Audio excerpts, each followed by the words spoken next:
Il pensait qu'il s'agissait d'un simple contrôle de routine, mais la femme au volant n'était pas une conductrice ordinaire. C'était l'une des juges les plus influentes de l'État et elle n'allait pas rester silencieuse. Ce soir-là, la circulation sur la route 197 était clairsemée. Seules quelques voitures rentrant chez elles, leurs phares perçant la pénombre estivale. Il était environ 20h20 à Bowie, dans le Maryland. Le soleil s'était couché à l'horizon et les lampadaires clignotaient, projetant des flaques de lumière le long de la route. L'agent Kyle Brené était garé sur le parking d'un pressing fermé. Sa voiture de patrouille était orientée de manière à repérer les plaques d'immatriculation des véhicules qui passaient. Il sirotait une boisson énergisante tiède, l'air ennuyé et à peine attentif. Jusqu'à ce qu'une Mercedes classe S noire passe devant lui. Ses yeux se plissèrent à cette vue, vitre teintée, plaque d'immatriculation d'un autre état, finition luxueuse. La voiture n'allait pas trop vite et ne faisait pas d'embardée, mais quelque chose l'irritait. Il s'engagea sur la route, alluma ses phares et suivit la Mercedes pendant moins d'une minute avant d'actionner la sirène. Le véhicule mit son clignotant et s'arrêta sans hésiter près d'une petite station-service Shell. À l'intérieur se trouvait Monique Grant, une femme noire d'une cinquantaine d'années, toujours vêtue de sa robe de juge. Elle n'avait pas pris la peine de se changer après avoir quitté la commission de réforme de la justice de Montgomery. Elle était fatiguée pas seulement physiquement, mais de cette fatigue qui vient de décennies à voir les choses changer de nom, mais pas dans les faits. Elle baissa sa vitre. Avant qu'elle puisse parler. Brené s'approcha et braqua sa lampe torche directement sur son visage. Permis et immatriculation, aboya-t-il. Sa voix était ferme lorsqu'elle demanda, agent. Puis-je vous demander pourquoi j'ai été arrêté? Brené ne répondit pas immédiatement. Il scruta la banquette arrière, puis l'intérieur, comme s'il représentait une menace. Vos vitres sont teintées trop foncées. Vos plaques d'immatriculation sont suspectes. Vous êtes du coin. Les lèvres de Monique se pincèrent. Je suis juge fédéral. J'habite à Potomac. Je reviens d'une manifestation publique. Elle lui tendit sa carte d'identité, son permis de conduire et la carte grise de son véhicule. Brené les regarda à peine, se redressant. La main posée sur son étui. Sortez du véhicule, s'il vous plaît. Monique fronça les sourcils. Pour quel motif? Obstruction, répondit-il rapidement, presque trop vite. Vous refusez d'obtempérer. Elle resta calme, tendit la main, appuya sur « Enregistrer » sur son téléphone et le posa calmement sur le tableau de bord. J'obtempère pleinement. Vous avez demandé des documents, et je les ai fournis. J'ai le droit de savoir pourquoi on m'ordonne de quitter mon véhicule. Brené a rétorqué, vous voulez la méthode forte? Elle n'a rien dit. C'est là que tout a basculé. La tension était palpable, comme un fil tendu. Des voitures passaient lentement, quelqu'un klaxonnait. Et les néons de la station-service bourdonnaient au-dessus d'eux, projetant une lueur surnaturelle. Brené jeta un coup d'œil derrière lui, cherchant des témoins et il y en avait un. De l'autre côté de la rue, devant un 7-Eleven, un jeune homme brandissait son téléphone et filmait en silence. Monique l'aperçut du coin de l'œil. Cela ne lui apportait aucun réconfort. Pas encore. Elle savait à quelle vitesse ces moments pouvaient dégénérer. La voix de Brené s'éleva. Sors maintenant, ou j'ouvre la porte moi-même. Ce serait une fouille illégale, dit-elle fermement. Et tu le sais. Il tendit néanmoins la main vers la poignée. Dès que sa main toucha le chrome, tout changea. Ses doigts se crispèrent sur la poignée, la menace claire mais la justification fragile. La voix de Monique s'éleva. Agent, je vous préviens. J'enregistre cette interaction, et vous violez le protocole. Vous n'avez aucune raison légale d'ouvrir ce véhicule. Brené hésita. Non pas par incertitude, mais parce que quelque chose dans sa voix le fit s'arrêter. Ni la peur, ni la faiblesse, mais l'autorité. Cela le déstabilisait profondément. Pourtant, son orgueil l'aboyait plus fort que la raison. Je t'ai dit de sortir, répéta-t-il sèchement. Tu aggraves la situation. Je respecte la loi, répondit-elle calmement. Tu ne le fais pas. Puis il tira la poignée, mais la porte était verrouillée. Frustré, il frappa la vitre. Déverrouillez la porte, madame.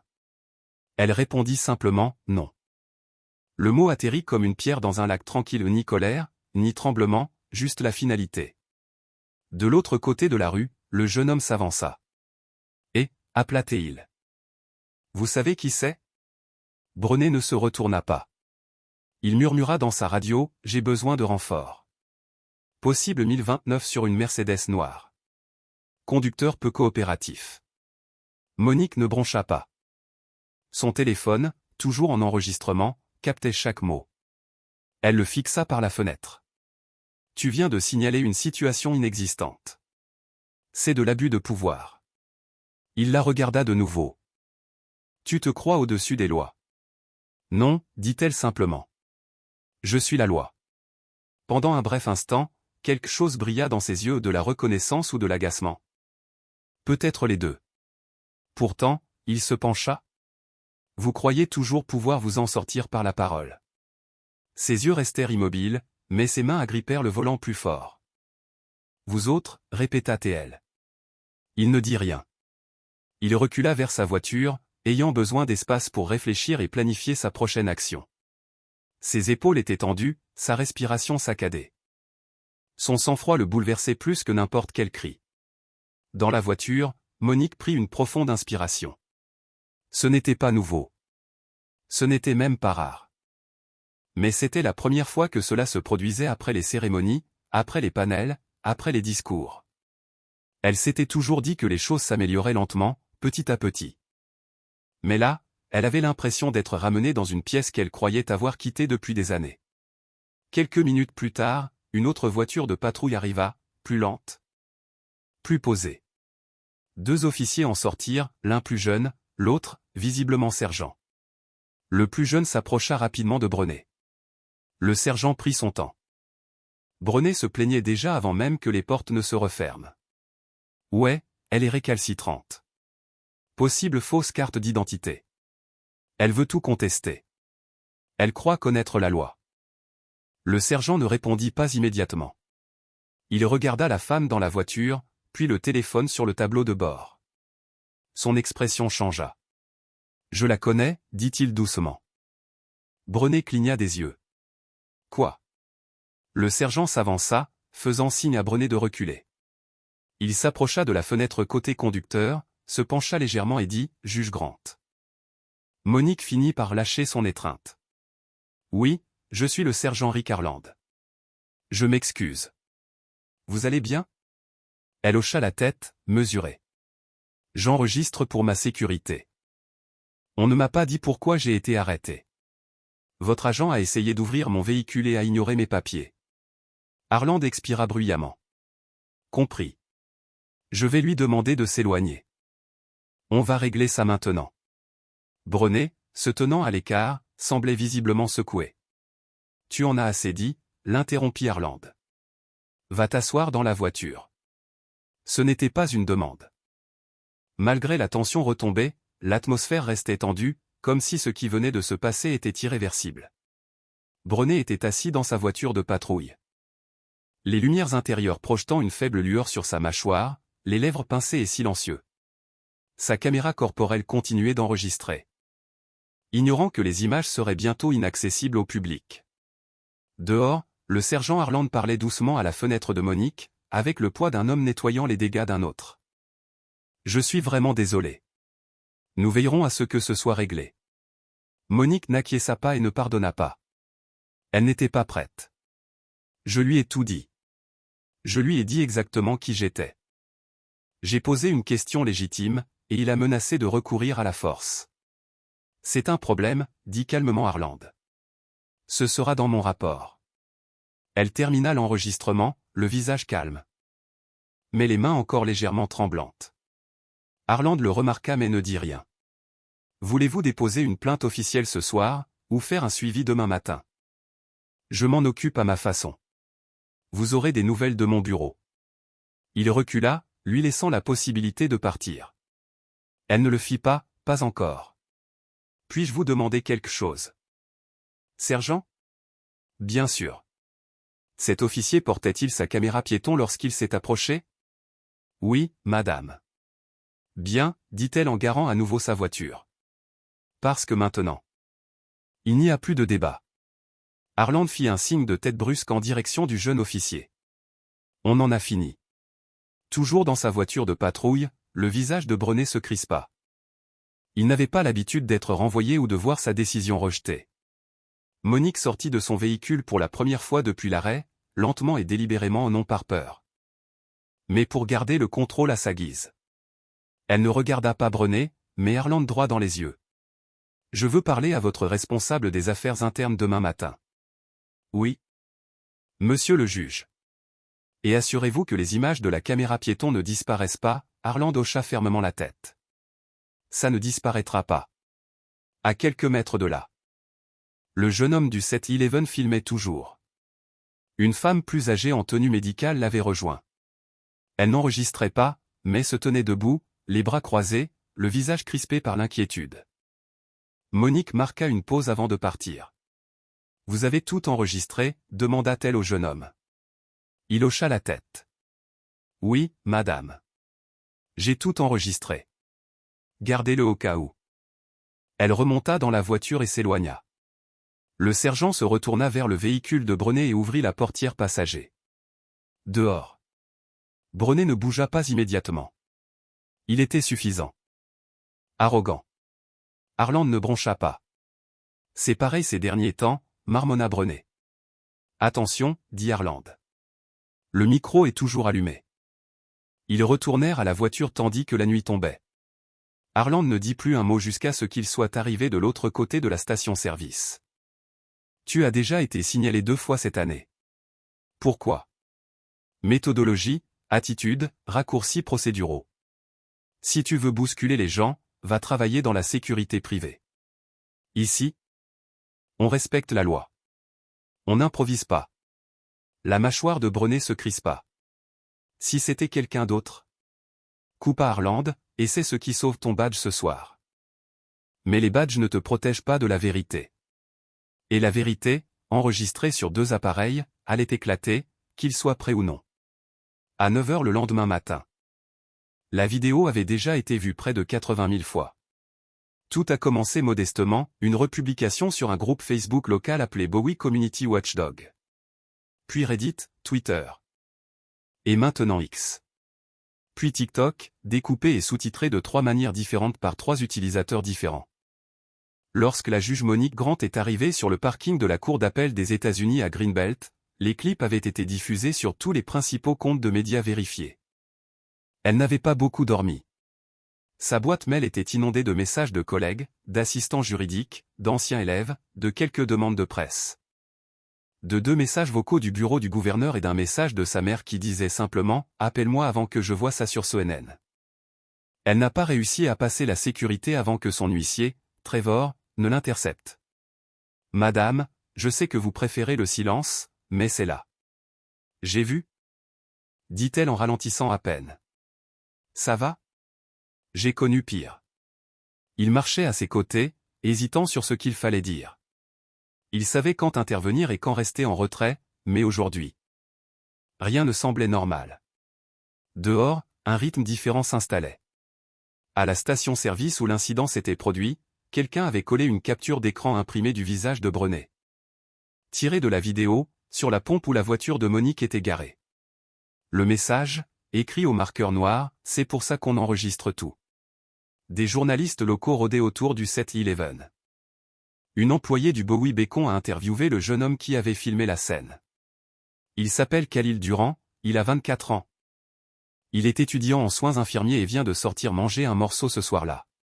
Elle se détendait dans la voiture, sans rien faire, a-t-il raconté à la caméra. Il s'est mis à hurler avec agressivité, je savais que quelque chose clochait. Lorsqu'on lui a demandé pourquoi il continuait à filmer, il a simplement haussé les épaules et a répondu. Parce qu'on a l'habitude que ça tourne mal, et je n'allais pas laisser ça devenir un de ces moments où personne ne l'a vu. La foule autour du magasin grossissait, silencieuse mais présente. Certains étaient en colère, d'autres simplement curieux. Quelques-uns arrivèrent avec leur téléphone prêt au cas où quelque chose d'autre se produirait. Au restaurant du coin. Un pâté de maison plus loin, les conversations bourdonnaient entre les bouchées d'œufs et les piles de crêpes. Vous avez vu cette vidéo? Oui. C'était la juge Grant. Je l'ai reconnue tout de suite. Elle enseignait à Howard, non? Cette policière est fichue. N'y comptez pas. De retour au tribunal, Monique était assise derrière son bureau. Les stores étaient baissés. Son téléphone était en mode silencieux. Elle essayait de se concentrer sur l'ordre du jour. Mais son regard ne cessait de dériver vers l'onglet de son navigateur où la vidéo était en pause, l'image figée sur son visage dans la voiture, l'agent en plein cri, la main tendue vers la porte. Cela semblait pire que ce que je ressentais à l'époque, ce qui n'était pas peu dire. Un léger coup frappé à la porte l'attira de l'instant. C'était encore Trevor. Il y a quelqu'un du poste qui attend dans le hall. Une fois, une citation. Dites-leur que je parlerai quand je serai prêt. Il hocha la tête, prêt à partir, mais s'arrêta. Madame? Il y a du monde dehors. Caméra, panneau. Elle haussa les sourcils. Déjà? Elle se leva et se dirigea vers la fenêtre, tirant doucement le bord du store. Effectivement. Une trentaine de personnes étaient rassemblées de l'autre côté de la rue, d'autres arrivant toutes les quelques minutes, certaines brandissant des pancartes faites main. L'une d'elles disait: les juges sont filmés. Et nous autres?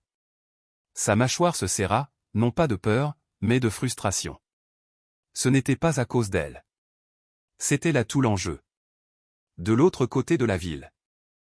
Dans la salle de presse du commissariat, l'ambiance était nettement moins calme. Une réunion d'information prévue venait d'être reportée à huis clos. Et la chef Ronita Matt était enfermée dans une salle de conférence avec le maire, le procureur de la ville et deux lieutenants au visage très pâle. Ils essayaient d'évaluer l'ampleur de la situation et sa rapidité. Mais pendant qu'ils calculaient les dégâts, le public avait déjà décidé que ce n'était pas seulement une mauvaise image. Mais l'histoire de tous ceux qui avaient été arrêtés et traités comme des sous-hommes. Le commissariat de police de Bowie était plus calme que d'habitude cet après-midi-là. Mais pas parce qu'il y avait moins d'activité. Les téléphones sonnaient. Les journalistes échangeaient des courriels sans interruption. Deux animateurs communautaires étaient arrivés à l'improviste et attendaient devant les portes avec des questions imprimées. À l'intérieur, le sergent Rick Harland était assis seul dans son bureau. Revoyant les images de la caméra piéton. Pas de son, juste des images. Il les avait déjà vues 5 fois et ne parvenait toujours pas à décider ce qui était le pire. La façon dont Brenna refusait de reculer, ou la façon dont il ignorait chaque élément d'identification clair que Monique lui donnait, une pièce d'identité judiciaire, une voix calme. Des informations d'identification confirmées. Et pourtant, la main se dirigeait vers la porte comme si c'était à lui de l'ouvrir. On frappa à la porte, bref et impatient. Harland ne leva pas les yeux. Ouais. Le capitaine Simone Avery entra, tablette à la main. Elle referma la porte derrière elle. Tu as vu la vidéo, demanda-t-elle, même si tous deux connaissaient la réponse. Toujours en train de regarder, il marmonna, les yeux rivés sur l'écran. Elle attendit une seconde avant de s'asseoir en face de lui. Le chef veut suspendre Brenna. Les affaires internes sont en train de rédiger le projet. Temporaire, en attendant l'enquête. Cela aurait dû être immédiat. Nous n'avons pas besoin d'une autre histoire de retard. A-t-il déclaré. Avery se pencha en avant. Elle veut gérer ça dans les règles. Si l'affaire est portée devant un tribunal civil, il faudra être à l'abri. Elle lui a dit qui elle était. Simone? Je sais. Il s'en fichait. Un long silence s'installa entre eux, le genre de silence qui pèse comme chaque fois qu'un événement similaire se produit sans devenir viral. Sauf que cette fois. C'était le cas. Pendant ce temps, Monique avait quitté le palais de justice par l'entrée latérale. Pas de conférence de presse, pas de remarques. Elle se dirigea vers sa voiture, suivie de Trevor. Presse-papier à la main. Tu ne vas pas vraiment rentrer chez toi, n'est-ce pas, demanda-t-il. Non, répondit-elle. Je vais parler directement au chef Matt. Tu veux de la compagnie? Je t'appelle si j'ai besoin de renfort. Elle ne l'a pas dit avec un sourire. Elle le pensait vraiment. 20 minutes plus tard, elle se tenait devant le service administratif du commissariat. La réceptionniste avait été prévenue de sa présence. Pourtant, la façon dont les agents levèrent les yeux à son passage mi-surprise, mi-gêné lui en dit long. Le chef Matt la rejoignit dans le couloir. Juge Grant, dit-elle en lui serrant fermement la main. Entrez. Elles sont entrées dans la salle de conférence, pas de caméra, pas de microphone. Juste deux femmes qui se connaissaient depuis des années, finalement forcées de se retrouver dans la même pièce pour la mauvaise raison. Je ne suis pas ici pour parler de politique, dit Monique en s'asseyant. Je suis ici parce qu'un de vos agents a tenté de me faire sortir de mon véhicule après que j'ai présenté mes papiers d'identité. Et j'ai besoin de savoir ce que vous faites à ce sujet. Sans attendre, Matt hocha la tête, les lèvres pincées. Je comprends. Nous avons déjà décidé de placer l'agent Brenin en congé administratif dans l'attente d'une enquête. Nous lançons une enquête interne. Ce n'est pas suffisant. Je suis d'accord, dit Matt prudemment, mais j'ai des procédures à suivre. Monique étudia son visage. Tu veux que je reste silencieuse jusqu'à ce que ces procédures soient terminées? Non. Je veux que tu sois entendue. Mais nous voulons aussi éviter un autre gros titre. Monique intervint, c'est déjà passé. De l'autre côté de la rue. Une autre petite foule commençait à se former, pancartes, téléphones, regards curieux. Ce n'était pas spontané. C'était en train de se former. De retour à l'intérieur. L'agent Brenet arpentait les vestiaires, téléphone à la main. Son délégué syndical lui avait interdit de parler à la presse, de publier des articles. De dire un mot jusqu'à ce que la situation redevienne calme. Mais il n'a pas pu résister à l'envie de parcourir les hashtags, #JudgeGrant, #EdBodyCamJustice, #BrenetExposed. Sa photo était partout. Ces mots aussi, mot pour mot. Vous pensez toujours que vous pouvez vous sortir des situations en parlant. Il ne se souvenait pas d'avoir dit ça, du moins pas sur ce ton, mais c'était comme ça. Et maintenant, c'était la partie où le sergent est apparu et a changé toute l'énergie. Ce changement, filmé par les deux caméras, était ce dont la plupart des gens parlaient. Le moment où l'autorité a rencontré le pouvoir réel, un pouvoir silencieux, légal, inébranlable. Et Kyle Brenet n'avait pas l'habitude de se sentir petit. Mais à ce moment-là, mis à l'écart, réduit au silence, publiquement corrigé, il apprenait à quelle vitesse le respect disparaît lorsque les caméras continuent de tourner et que le public commence à prêter attention. Ce soir-là, les images de la caméra corporelle avaient été divulguées de manière officieuse mais délibérée. L'affaire a d'abord fait surface sur un petit blog de transparence policière de Baltimore. Puis s'est répandue comme une traînée de poudre sur Twitter et Instagram. La version sur TikTok avait des légendes synchronisées avec la voix de Brenet. Vous pensez toujours que vous pouvez vous sortir des situations en parlant. Depuis le porche d'une maison en rangée à Yatesville. Une grand-mère nommée Cora Lewis regardait la vidéo avec son petit-fils de 14 ans sur une vieille tablette. Elle marqua une pause à mi-chemin. Tu vois son visage, lui demanda-t-elle. Ouais. Ce n'est pas de la peur. C'est de la fatigue. C'est à chaque fois qu'un individu au pouvoir abuse de son pouvoir, et il faut faire comme si de rien n'était, juste pour rester en sécurité. Il ne dit rien, fixant simplement l'image figée de Monique assise derrière le volant, les mains sur les genoux, les yeux vers l'avant. Dans une salle de rédaction de Silver Spring. Deux producteurs de Vial 7 se sont disputés sur la manière d'introduire les images. L'un voulait commencer par le comportement de l'agent. L'autre a affirmé que l'histoire était le fruit du maintien de la juge Grant. Un troisième a ajouté, ce n'est ni l'un ni l'autre. C'est les deux. Voilà ce qui arrive quand quelqu'un est enfin protégé par son titre. Et pourtant, ça a failli mal tourner. À 8h15, les médias nationaux ont repris l'affaire. CNN a diffusé une banderole en bas de l'écran, un juge fédéral arrêté pour un contrôle routier controversé. Les images de caméras corporelles soulèvent des questions. Fox News a publié. Un policier confronte un conducteur récalcitrant. L'identité du juge fédéral a été confirmée ultérieurement. Mêmes images, deux titres différents. Et pourtant, Monique n'avait pas parlé publiquement. Ses chambres ayant fermé tôt, elle s'est retirée chez elle, juste à l'extérieur de Ptoak, où son téléphone a sonné jusqu'à ce que la batterie soit morte. Dehors, deux camionnettes de presse étaient au ralenti au fond de son allée. Une journaliste a même eu l'audace de frapper à la porte. Elle n'a pas répondu. À l'intérieur. Elle était assise à sa table de cuisine, les yeux rivés sur un bloc-notes vierge, le même bloc-notes qu'elle avait utilisé pour écrire des arguments. Des opinions et des décisions au cours des 20 dernières années. Mais ce soir, ce n'était que du papier, vide, inutile. Sa fille, Lexi, rentrait de ses études supérieures pour l'été. Se tenait au comptoir derrière elle, les bras croisés. « Tu ne vas vraiment rien dire ?» demanda-t-elle doucement. « Pas encore.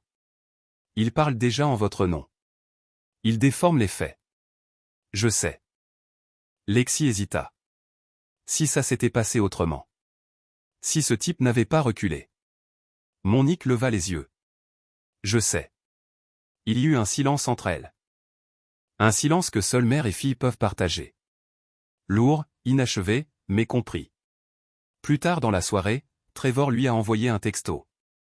Ils viennent de diffuser la vidéo en entier. Les 4 minutes.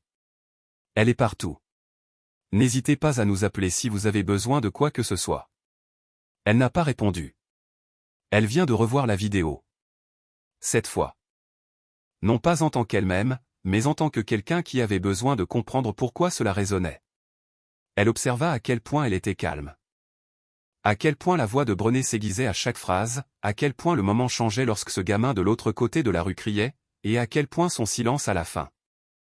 Son refus de répondre en disait plus que n'importe quelle explosion. Pendant ce temps, à l'intérieur du département de police. Le capitaine Simon Avery regardait le chaos se dérouler sur un écran plat monté dans la salle de pause.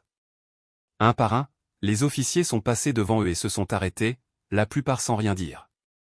Les images ne les ont pas surpris, elles étaient simplement exposées. Avery soupira. Le maire avait appelé 3 fois, le bureau du gouverneur une fois. Un membre du conseil municipal lui a envoyé directement un SMS, « Que faites-vous pour résoudre ce problème ?» Mais la vérité était que la réparation aurait dû commencer bien avant aujourd'hui.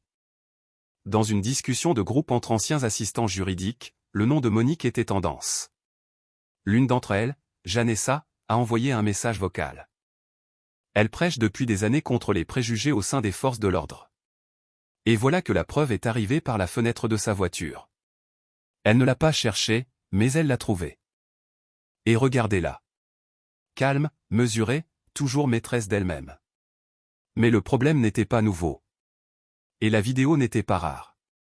Cette fois-ci, c'était juste la mauvaise cible. Et maintenant? Il n'y avait plus moyen de défaire ce que le monde avait déjà vu. Le lendemain de la fuite des images, le département de police de Bowie était entouré de plus de caméras que de voitures de patrouille. Des camions satellites bordaient la rue. Les journalistes campaient sur des chaises pliantes.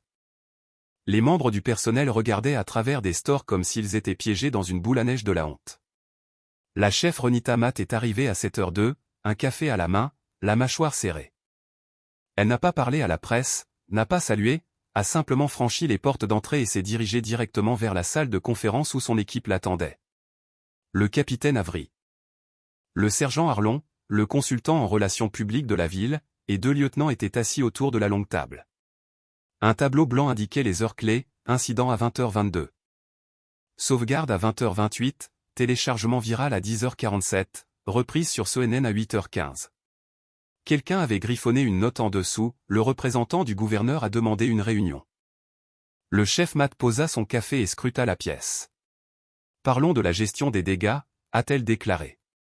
La consultante en relations publiques, Jenna, a cliqué sur un PowerPoint qu'aucun d'entre eux ne voulait voir. Je vous conseille de ne pas encore révéler officiellement le nom de l'agent, mais de confirmer qu'il est en congé et sous enquête. Nous reconnaissons la gravité des images et assurons au public que les faits seront pleinement pris en compte. Pas de langage émotionnel. Tenez-vous aux faits. Le capitaine Avery se pencha en arrière. Des faits comme un juge harcelé par l'un des nôtres? Jenna cligna des yeux. Des faits que nous pouvons confirmer sans porter plainte. Matt se frotta le front. Et les images? Elles sont publiques maintenant. Arlon a dit, nous ne pouvons rien faire pour revenir en arrière. Matt se tourna vers Avery. Point sur les affaires internes. Ils examinent les contrôles passés de Brené, à la recherche de schémas. Ils les trouveront, marmonna Arlon. Personne n'était en désaccord. Pendant ce temps. De l'autre côté de la ville, Monique était assise à l'arrière d'un SUV noir qui la conduisait à une réunion privée avec le maire. Elle ne portait pas de robe aujourd'hui. Juste un chemisier bleu marine et un blazer, toujours formel, toujours composé. Mais la rigidité de sa posture indiquait qu'il ne s'agissait pas d'une conversation. C'était une demande de réponse. Le maire Howard Langston l'a rencontré à l'entrée latérale de l'hôtel de ville, la presse n'étant pas autorisée. Il était poli, excessivement désolé et clairement effrayé d'être lié aux retombées. Juge Grant, dit-il en la guidant dans un bureau annexe. Merci d'avoir accepté de nous rencontrer. Je n'étais pas d'accord, dit-elle en posant son sac sur la table. Votre bureau m'a contacté. Je suis venu. Langston déglutit et continua son chemin. Permettez-moi tout d'abord de vous dire combien je suis profondément désolé que cela se soit produit. C'est inacceptable et nous prenons cela très au sérieux. Elle n'a rien dit. Nous voulons assurer au public que ce ministère est synonyme de justice et de transparence. Je sais que cela ne veut peut-être pas dire grand-chose pour le moment, mais nous y travaillons. Tu as l'occasion de montrer que ça a du sens, répondit-elle. Commence par le virer. Langston hésita. Il y a des procédures. J'ai déjà entendu ce mot trop de fois. C'est une béquille. Pas besoin de nouvelles interventions. Il faut du courage. Il s'est assis. Juge Grant, c'est une situation politique. Vous savez comment ça marche. Ne me parlez pas comme si je me présentais à une élection, dit-elle d'une voix calme mais tranchante.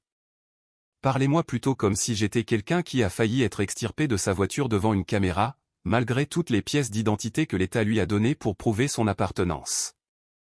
Il resta silencieux un long moment. Finalement, il dit, nous allons agir. Il le faut.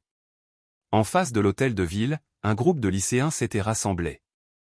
Tenant des pancartes faites à la main, le respect n'est pas un titre. Le juge Grant et tout le monde. Et si elle n'est pas en sécurité, qui l'est? La manifestation n'avait pas d'organisateur officiel. Il s'agissait simplement d'une série de partages et de hashtags indiquant où se rendre. Des militants locaux coordonnaient déjà un événement plus vaste pour le week-end. Des groupes nationaux avaient lancé des appels. De retour au commissariat, Brené était assis seul dans l'aile administrative, à consulter son téléphone. Il n'était pas sorti de chez lui depuis 2 jours. Son visage était affiché sur les réseaux sociaux. Il avait été doxé, son adresse, ses vieilles photos de lycée, tout. Bien que son représentant syndical ait tenté de le calmer en lui disant que la situation finirait par s'améliorer, Brené n'était pas convaincu. Pas cette fois. Son erreur n'avait pas seulement été détectée, elle avait été amplifiée. 4 millions de vues en moins de 48 heures. Des milliers de commentaires. Le plus accablant, le silence de la direction. Il se leva, se dirigea vers le miroir du couloir et se regarda. Pour la première fois depuis des années, il paraissait incertain, plus petit. Alors qu'il se demandait si sa carrière pourrait survivre à cela, le reste de la ville se demandait combien d'autres comme lui étaient encore en uniforme, attendant simplement le prochain arrêt. 2 jours après que la vidéo soit devenue virale, la juge Monique Grant se tenait derrière un podium juste à l'extérieur du palais de justice du district américain de Greenbelt. Il n'y avait pas de drapeaux américains, pas de toile de fond, pas de questions préapprouvées au juste des microphones, une douzaine environ. Et une longue rangée de caméras pointées directement sur elle. Elle n'avait pas prévu de parler, mais le silence lui semblait une trahison. Aux étudiants qui tiennent des pancartes dans la chaleur. À la grand-mère qui lui avait écrit une lettre à propos de son petit-fils qui avait été arrêté alors qu'il se rendait au bal de promo. À la petite fille qui avait fait un dessin d'elle dans sa robe. Avec les mots « Elle est courageuse » griffonnés en dessous. Trevor se tenait à quelques pas en arrière, les bras croisés. Lexi était là aussi, sur le côté, se mordillant l'intérieur de la joue. L'air était épais, chaud et impatient. Monique a ajusté le micro. « Je m'appelle Monique Grant », a-t-elle déclaré. « Je suis juge à la Cour d'appel des États-Unis. Mais aujourd'hui, je m'exprime en tant que femme noire, Sam, qui, malgré des décennies passées dans le système judiciaire, a quand même été traitée comme une menace dans sa propre voiture. » Les caméras ont cliqué. J'ai respecté la loi. J'ai posé une question légitime. J'ai fourni des documents. Je me suis identifié. Et même là, la réaction a été agressive, ni prudence, ni professionnalisme. Agressivité. Elle s'arrêta, laissant le poids de ses mots se poser. Je n'ai pas convoqué cette conférence de presse par compassion. Je ne recherche pas la célébrité virale. Je n'ai pas publié cette vidéo. Je n'en avais pas besoin. Elle parle d'elle-même. Derrière la foule, d'autres personnes s'étaient rassemblées. Certains tenaient leur téléphone pour diffuser en direct. D'autres se tenaient les bras croisés, à l'écoute. Il ne s'agit pas de moi, a-t-elle poursuivi. Il s'agit de la facilité avec laquelle cela aurait pu être quelqu'un d'autre, quelqu'un sans badge, sans robe, sans estrade. Elle regardait la foule, non pas au-dessus d'eux, mais à travers eux. Si je n'avais pas eu ces choses, si j'avais été assez fatigué pour atteindre ma porte sans réfléchir, ou pour élever la voix un peu trop fort, que pensez-vous qu'il se serait passé? Personne n'a répondu. Il n'en avait pas besoin. J'ai passé ma carrière à me battre pour que les responsables rendent des comptes devant les tribunaux. Au sein de commissions de réforme et par le biais du droit. Mais rendre des comptes ne se résume pas à suspendre un agent en espérant que l'affaire s'efface. Elle se pencha légèrement en avant. Il faut s'intérioriser, chaque politique, chaque réaction involontaire, chaque fois que quelqu'un abuse d'un badge pour satisfaire son ego au lieu de faire respecter la loi. C'est là que réside la véritable solution. Une journaliste leva la main. Monique hocha la tête. Juge Grant, avez-vous parlé à l'agent Brenet depuis l'incident? Non. Pensez-vous qu'il devrait perdre son emploi? Monique ne s'y a pas. Ce n'est pas à moi d'en décider. C'est à un système qui prétend se soucier de la responsabilité. Je vais observer si cela signifie ce qu'ils disent. Un autre journaliste est intervenu. Prévoyez-vous d'intenter une action en justice? Elle hésita. Attendez une seconde. J'examine mes options, dit-elle prudemment. Mais plus important que mon cas, c'est le nombre de cas similaires qui n'ont jamais fait la une des journaux, n'ont jamais reçu d'excuses. N'ont jamais été vus. Trevor recevait déjà des SMS de 3 médias différents. Le téléphone de Lexi vibrait sans arrêt dans sa poche. Sur les réseaux sociaux. Des extraits de la conférence de presse circulaient déjà. Elle n'a pas crié. Elle n'a pas pleuré. Elle n'a pas bronché. Elle a dit la vérité. De retour au commissariat. Brenet a regardé la conférence seul sur son canapé. Le son de la télévision était faible, mais sa voix résonnait quand même. Il n'arrêtait pas de se répéter qu'il n'avait rien fait de si mal. Mais son instinct le savait mieux. Plus elle parlait, plus ses justifications lui semblaient minces. Dans une salle de rédaction à Washington. Un rédacteur en chef a réalisé une promo pour le journal de 18 heures. La force tranquille et les mots précis du juge Grant viennent de déclencher une conversation que les forces de l'ordre ne peuvent se permettre d'ignorer. À l'extérieur du palais de justice. La foule est restée là après que Monique se soit éloignée du micro. Certains ont applaudi, d'autres sont restés silencieux. Un homme a retiré son chapeau et a simplement dit. C'était la justice qui parlait. Mais tandis que sa voix résonnait dans la ville, la véritable question était, combien écouterait réellement? Et combien attendrait que le bruit s'atténue avant de ne rien faire du tout? L'enquête officielle sur la conduite de l'officier Kyle Brenet a commencé moins de 48 heures après la conférence de presse de Monique Grant. Mais les choses tournaient déjà depuis que les images ont été rendues publiques. En interne, le ministère a qualifié cette enquête d'enquête de routine pour faute professionnelle. Extérieurement, tout le monde savait qu'il s'agissait d'une réponse à la pression publique. La première audience a eu lieu dans une salle de conférence du bureau du conseil d'examen civil du comté Hallam.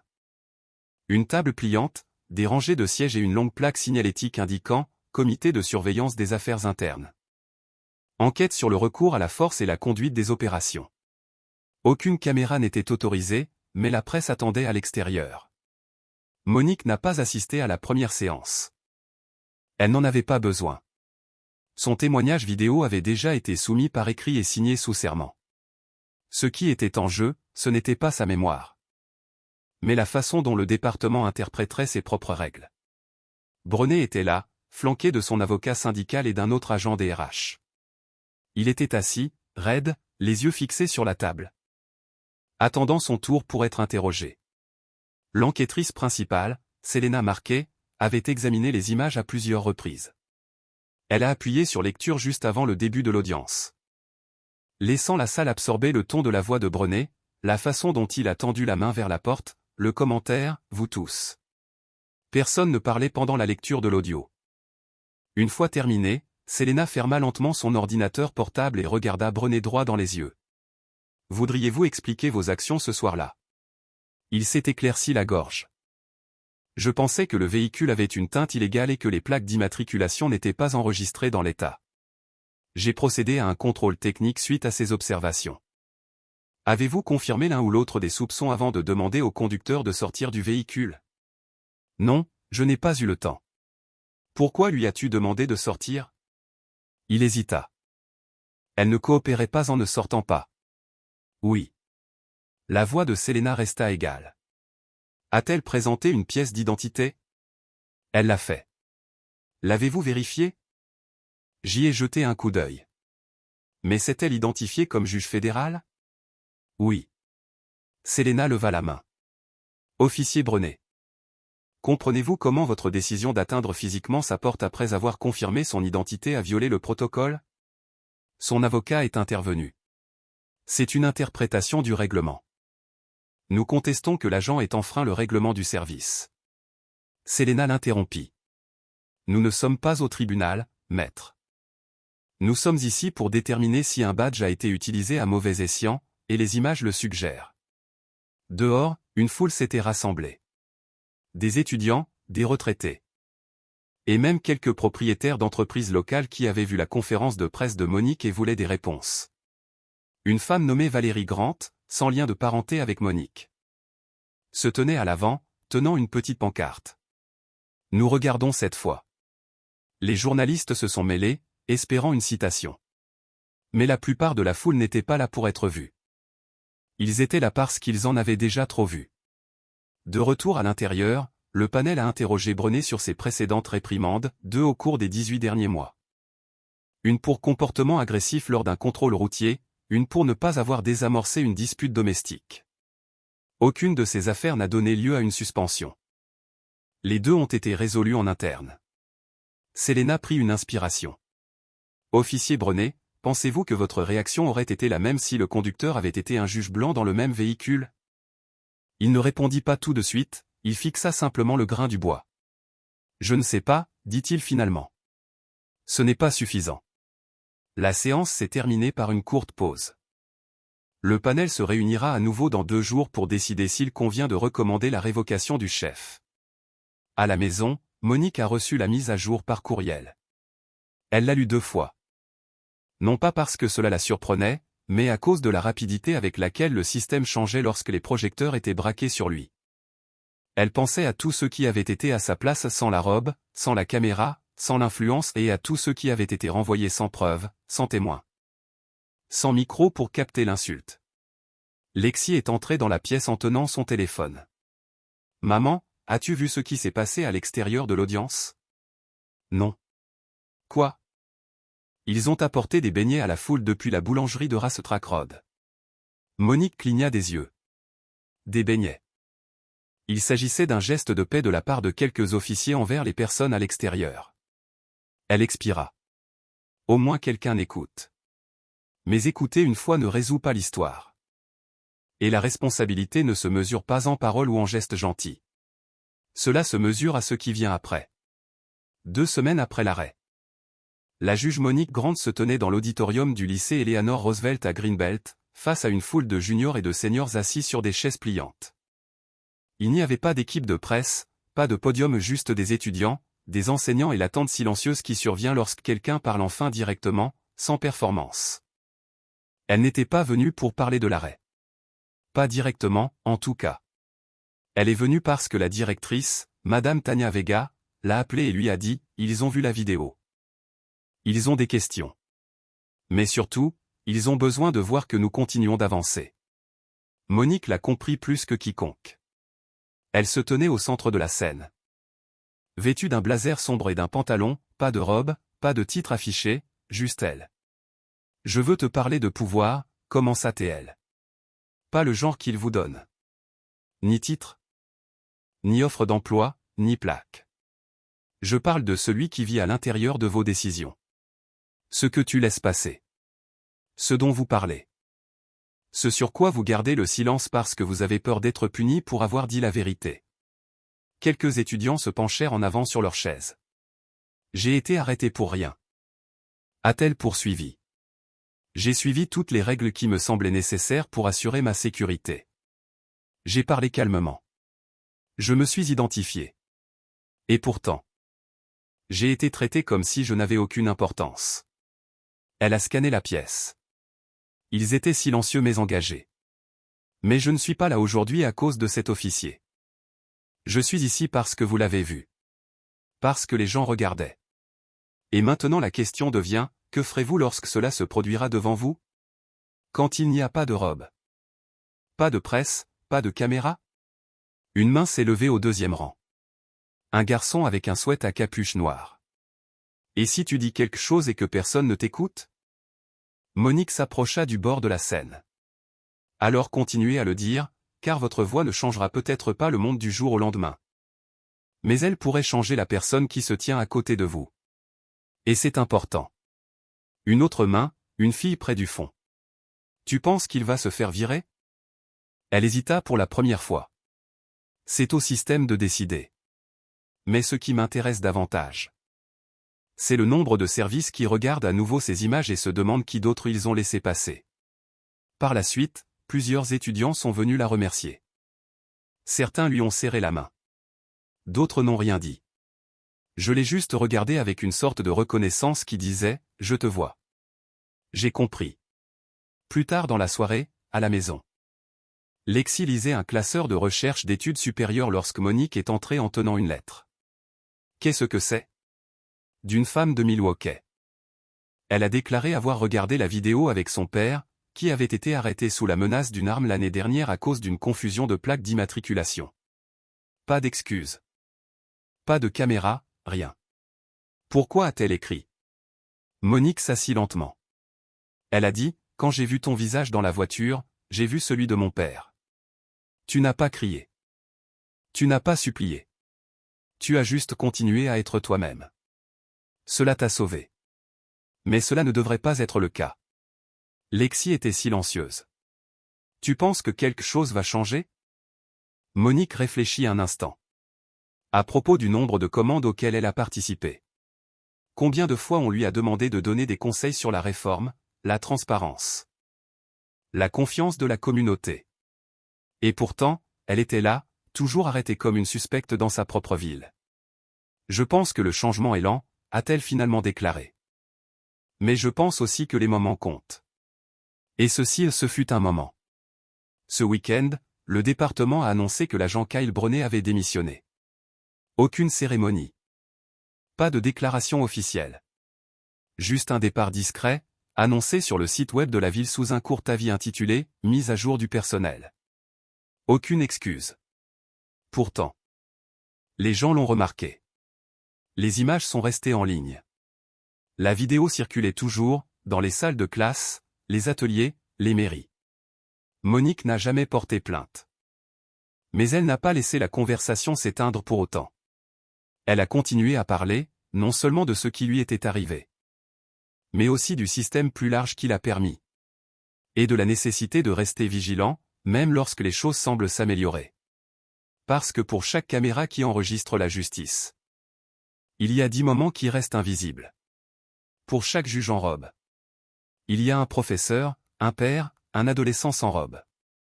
Et pour chacun d'entre eux, le silence n'est plus une option.